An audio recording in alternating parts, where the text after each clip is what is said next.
Good evening, everyone. I'm Monsa. Just call me Monsa. Now we have a Q&A. We start. Let's begin now. The first American astronaut is Sadie Wright. The second American astronaut is Catherine Sullivan. Next, Q&A.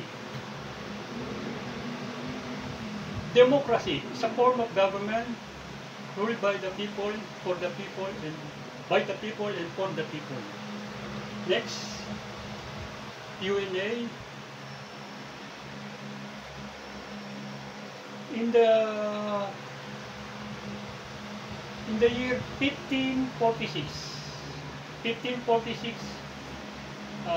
the Philippines named by Ruy Lopez de Villalobos, he named Philippines as Islas de Filipinas after King Philip II of Spain. Next, Q&A.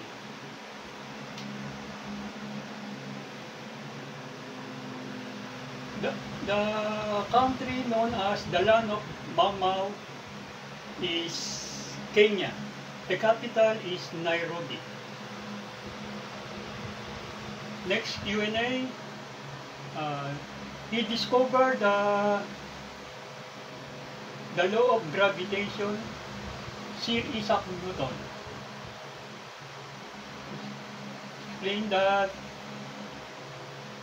what goes up must come down. Next, in the year 1912, Titanic ay lumubog ang Titanic noong 1912. Ang death toll dito ay 1,500 at ang survivor ay 700.